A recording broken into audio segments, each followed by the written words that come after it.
Hello friends, how are you? कैसे हो आप लोग? विक्रांत सर की क्लास में आप सभी का स्वागत है, वेलकम। हमने आपके 12th class subject organisation of commerce and management में हमने अपनी स्टडी हमारा फर्स्ट चैप्टर शुरू किया था, जिसमें हमने मैनेजमेंट की डेफिनेशंस, मैनेजमेंट के फंक्शंस और हेनरी फ्योल ने मैनेजमेंट के प्रिंसिपल्स को किस तरीके से डिस्कस किया है, डिस्क्राइब किया, वो डिस्कस किया था। आज के लेक्चर में हम एक और पर्सन है जो कि अपने लाइफ में बहुत अच्छा अचीवमेंट कर चुके हैं ऑर्गेनाइजेशन में, जिनका नाम है फ्रेडरिक विल्सलो ट्रेयल्स। इनका मानना है कि मैनेजमेंट एक साइंटिफिक वर्ड है। तो ये कौन है? ये पर्सन अमेरिकन सिटीजनशिप और अमेरिका में रहकर इन्होंने अपना जो वर्क है, अपना जो काम है, एज अ मैकेनिक के तौर पे इन्होंने शुरू किया और एक इंजीनियरिंग कंपनी में, जो कि स्टील कंपनी है, ठीक, उस कंपनी में सीनियर इंजीनियर, चीफ इंजीनियर के तौर पे इन्होंने अपने पूरे लाइफ को सरवाइव किया है एज अ चीफ इंजीनियर। और उस पर्टिकुलर सर्वाइवर के दौरान, उस समय पे फ्रेडरिक विल्सलो ट्रेयल्स के पूरे सिद्धांत, उनके रूल्स, मैनेजमेंट को साइंटिफिक बताया गया है। मतलब उन्होंने अपनी लाइफ में जो भी कुछ कंपनी, ऑर्गेनाइजेशन को काम दिया, एम्प्लॉयज़ के साथ में कोऑर्डिनेशन किया, उनसे काम लिया और उनके साथ में मिलकर काम किया, कंपनी का नाम मार्केट में किए, तो उन्होंने अपनी पूरी लाइफ में मैनेजमेंट को साइंटिफिक बताया है। तो हम देखते हैं इसमें उन्होंने प्रिंसिपल्स ऑफ साइंटिफिक मैनेजमेंट, हमने देखा हेनरी फ्योल ने प्रिंसिपल्स ऑफ मैनेजमेंट के 14 रूल्स हमें दिए हैं। उन 14 रूल्स को हमने यहाँ स्टडी किए और आज हम दूसरे जो पर्सन है, जिनको फादर ऑफ साइंटिफिक मैनेजमेंट बोला गया है, उस पर्सन के हम जो रखे हुए रूल्स है, प्रिंसिपल्स है, उसे हम आज डिस्कस करेंगे। तो फ्रेडरिक विल्सलो ट्रेयल्स, ये जो पर्सन है, इन्होंने प्रिंसिपल्स ऑफ साइंटिफिक मैनेजमेंट में पहला प्रिंसिपल बोला है साइंस। तो सभी को पता है कि उसमें बहुत सारी टेक्निक लगती है, बहुत सारा माइंड लगता है, बहुत सारी चीज़ों को इन्वॉल्व करके साइंस तैयार होता है। उसमें बहुत सारी चीज़ें, बहुत रूल्स, बहुत सारे उसमें scientific rules and regulations involve होते हैं, उसमें बहुत सारे मैथ्स इन्वॉल्व होते हैं, तब जाके साइंस तैयार होता है। उन्होंने बोला है कि science not rule of thumb, यानी उन्होंने यहाँ पे बोला है कि किसी भी ऑर्गेनाइजेशन में आप जब तक कि अपनी टेक्निक्स और साइंटिफिक लेवल में आकर आप थिंकिंग को इन्वॉल्व नहीं करोगे, तब तक कि आपका वो मैनेजमेंट ग्रुप तैयार ठीक से नहीं होगा। उन्होंने बोला है कि यहाँ पे ऑर्गेनाइजेशन में नॉट अ रूल थंब, यहाँ पे जो भी डिसीजन मेकर है वो एक कंपनी का बहुत बड़ा मैनेजर होता है। उसी के हाथ में जो भी कंपनी की डिसीजन है, जो भी कंपनी के ऑर्डर्स है, वो एक पर्सन के हाथ में होते हैं और उसे मैनेजर बोला गया है। और उस ऑर्गेनाइजेशन में आपको बताया गया है कि साइंटिफिक तरीके से अगर आप कोई भी काम करोगे तो वहाँ पे आपको बहुत सारी चीज़ें इन्वॉल्व करना पड़ेगा, बहुत सारे आइडियाज़ को आपको इम्प्लीमेंटेशन करना पड़ेगा, आपको बहुत सारी चीज़ों को इन्वॉल्व करना पड़ेगा। तो यहाँ पे एक पर्सन का काम है जो कि सिर्फ और सिर्फ डिसीजंस लेंगे, आपको ऑर्डर्स देंगे और एक रिस्पॉन्सिबिलिटीज़ को फॉलो करेंगे, लेकिन उसके साथ साथ आपको साइंटिफिक तरीके से हर किसी को जोड़े रखना है। एक ऑर्गेनाइजेशन में सबसे ज़्यादा इम्पोर्टेंट होता है सेटिस्फैक्टरी। आप एम्प्लॉई के साथ में आप ऐसा साइंटिफिक रिलेशन या ऐसा मैनेजमेंट आप ज्वाइन करोगे या आप इन्वॉल्व करोगे कि आपको वहाँ पे उनके साथ में जैसा भी है उन्हें आपको बेस्ट देना है और उनसे बेस्ट देकर उनसे आउटपुट भी कंपनी या ऑर्गेनाइजेशन के लिए बेस्ट देना है। तो यहाँ पे ये science not a thumb rule में इन्होंने ये समझाया है। तो हम सेकेंड पॉइंट प्रिंसिपल देखते हैं यहाँ, हार्मनी नॉट डिस्कॉर्ड। यहाँ पे हार्मनी मीन्स ग्रुप, एक लोगों की बात नहीं है, दो पर्सन की बात नहीं, ग्रुप यानी group of the management, group of the peoples, group of the employ. Employer से बात नहीं, एम्प्लॉयर यानी आपका एक इंचार्ज, एम्प्लॉय उस एम्प्लॉयर के नीचे काम करने वाली जितने भी एम्प्लॉयज हैं। तो एम्प्लॉयर और एम्प्लॉई के बीच में एक ऐसा रिलेशन होना चाहिए कि आप में कॉन्फ्लिक्ट भी ना हो, यानी सिंपल हार्मनी नॉट डिस्कॉर्ड में आपको समझाया कि आप में कॉन्फ्लिक्ट नहीं होना चाहिए। किसी भी तरीके का आपका मन मुटाव, कोई भी ऐसी आर्गूमेंट, कोई भी ऐसा आपके मन में किसी पर्टिकुलर पर्सन के लिए कुछ गलत बात, कुछ इररिस्पॉन्सिबल वर्क, ऐसे होने से क्या हो जाएगा, एम्प्लॉयर और एम्प्लॉई का रिलेशन जो है वो बिल्कुल भी प्रॉपर नहीं रहेगा। तो यहाँ पे हार्मनी का मतलब उन्होंने बताया कि आपको सबको साथ में लेकर चलना है, आपको group of employ, group of peoples और ग्रुप ऑफ मैनेजमेंट को लेकर आपको आगे बढ़ना है। इससे क्या हो जाएगा कि आप सब मिलकर अगर एक काम करोगे तो वो काम बहुत ही अच्छा आउटपुट देगा ऑर्गेनाइजेशन के लिए। ऑर्गेनाइजेशन आपको बताती है कि ये ऑर्गेनाइजेशन एक सिंगल पर्सन से नहीं चलेगी, एक कोई भी सिंगल पर्सन इस ऑर्गेनाइजेशन को नहीं चला सकेगा। अगर हम एग्जांपल ले रिलायंस इंडस्ट्री की, तो आप गूगल पे सर्च करिए कि रिलायंस इंडस्ट्री में कितने मैनेजर्स और कितने मैनेजर्स के साथ साथ नंबर्स ऑफ एम्प्लॉई उनके साथ में काम करते हैं। सो कोई भी कंपनी सिंगल पर्सन से बहुत ज़्यादा काम में आगे नहीं बढ़ती है। सिंगल पर्सन तो उसके फाउंडर होते हैं, उस कंपनी को तैयार एक पर्सन ही करते हैं। उनके माइंड में आइडिया आता है कि मुझे ये कंपनी बनाना है, मुझे ये कंपनी तैयार करना है हम, लेकिन इस कंपनी में काम करने के लिए मुझे सबकी ज़रूरत है, उसमें एम्प्लॉयज़ की ज़रूरत है, मुझे लेबर की ज़रूरत है, मुझे सबके साथ की ज़रूरत है, तब जाके वो ऑर्गेनाइजेशन, वो कंपनी एक बहुत अच्छा काम करता है। इसमें सबसे इम्पोर्टेंट रोल है मैनेजर का। मैनेजर में एक लीडरशिप क्वालिटी होती है। लीडरशिप क्वालिटी के साथ साथ अपने एम्प्लॉयज़ और अपने लोगों के साथ, अपने लेबर्स के साथ या अपने वर्करों के साथ में उस पर्टिकुलर पर्सन का बिहेवियर, उसका रिलेशन, उसका जेस्चर, उसका पोस्चर, उसके रहन सहन का तरीका, ये सब कुछ मायने रखता है। So harmony is not the one person, it is group of the people which is involve in any in organisation. तो समझ में आ गया आपको। देन थर्ड है मेंटल रिवैल्यूएशन।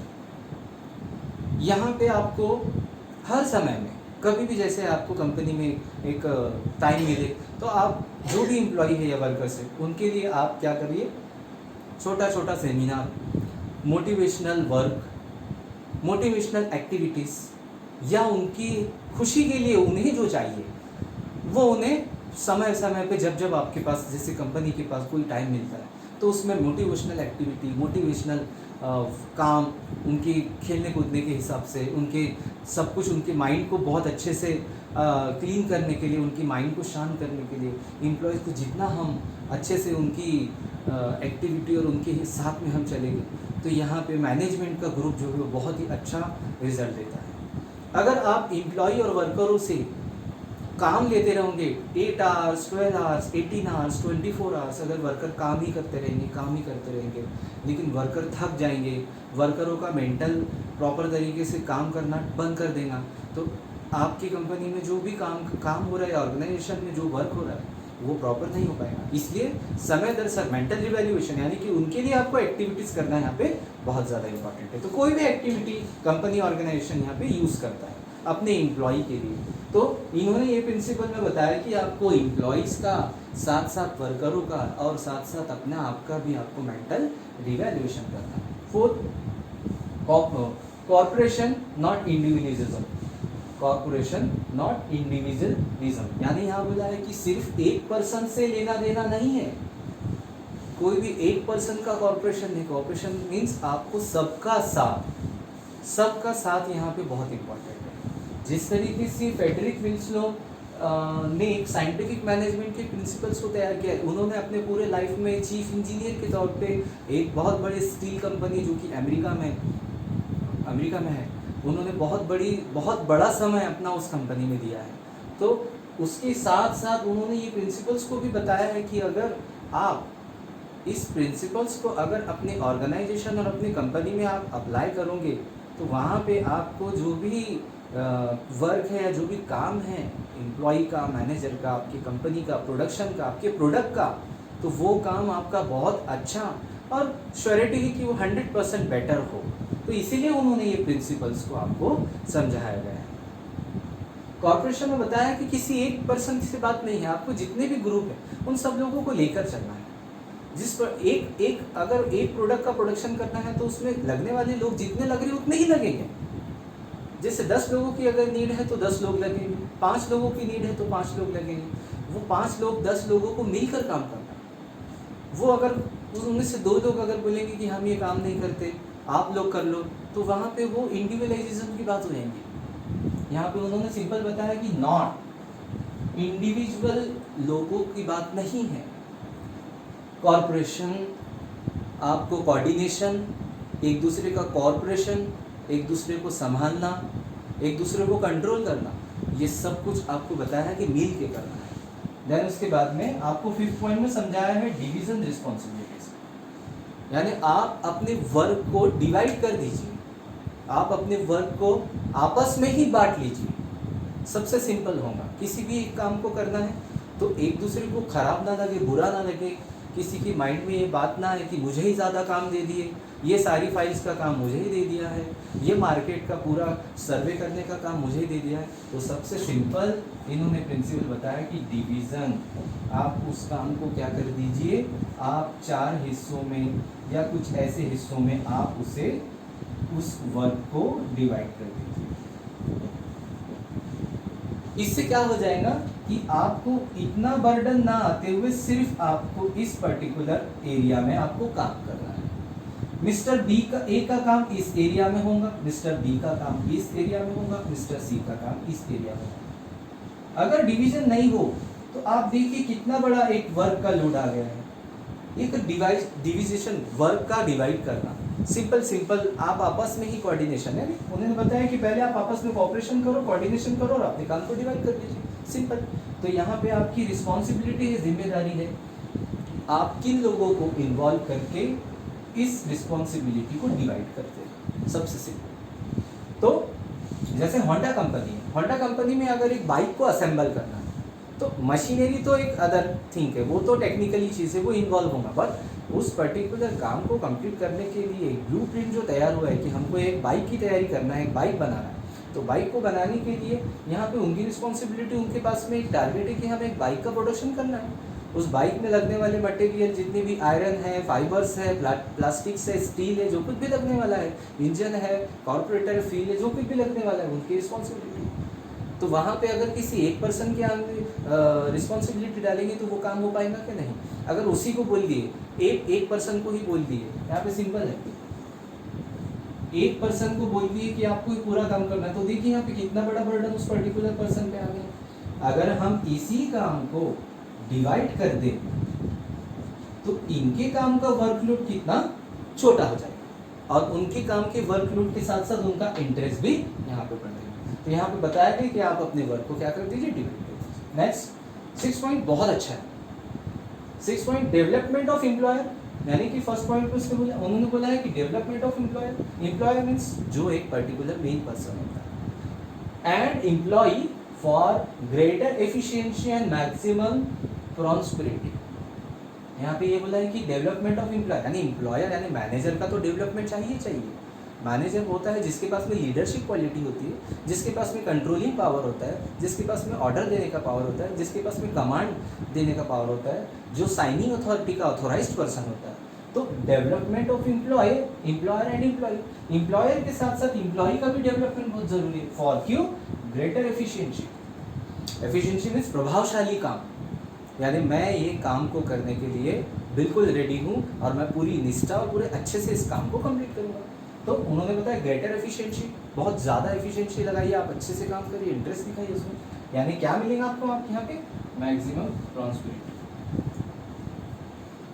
यानी कि आपको आपके काम में एक तो प्रॉपर तरीके से आउटपुट मिलेगा, बेटर रिजल्ट मिलेगा, और आप लोग मिलकर काम करोगे तो इफेक्ट जो है एक पर्सन के इफेक्ट से, यहाँ पे देखा आपने, यहाँ पे एक पर्सन का एफर्ट्स इतना सारा लग रहा है, लेकिन यहाँ पे हमने जब इस काम को डिवाइड कर दिया तो यहाँ पे हर एक पर्सन का आपस में क्या बन गया है, एफर्ट बन गया है कि हमें इस पर्टिकुलर एरिया में काम करना है। तो ए का काम बी के साथ, बी का सी से और सी का डी से, ऐसे एक काम के लिंक होते जाएगा, तो इसमें डिवाइड हो गया। इस काम को अगर देखें तो यहाँ पे मिस्टर ए के ही पूरे सर पे बर्डन आ गया कि मुझे इतना सारा काम करना है। तो बताइए स्टूडेंट्स, क्या उसकी एफिशिएंसी यहाँ इंक्रीज होगी या डिक्रीज होगी? डिक्रीज होगी ना, क्यों? क्योंकि उसके मन में आएगा कि यार इतना सारा काम मुझे दे दिया गया। और अगर हम इस प्रिंसिपल को फॉलो कर ले तो फ्रेडरिक विल्सन ने इन्होंने जो ये बताया है कि डिवीजन रिस्पॉन्सिबिलिटी को आप कर दीजिए सिंपल। तो यहाँ पे अगर मिस्टर ए के साथ में हम अगर ये प्रिंसिपल अप्लाई कर दें कि भाई हम आपके काम को डिवाइड कर रहे हैं, तो यहाँ पे मिस्टर ए की एफिशिएंसी जो है वो इंक्रीज हो जाएंगी कि मुझे सिर्फ इस लेवल में वर्क करना है। आगे आप सभी को समझ में है? तो आप सभी लोग इस साइंटिफिक मैनेजमेंट्स के प्रिंसिपल्स को समझिए।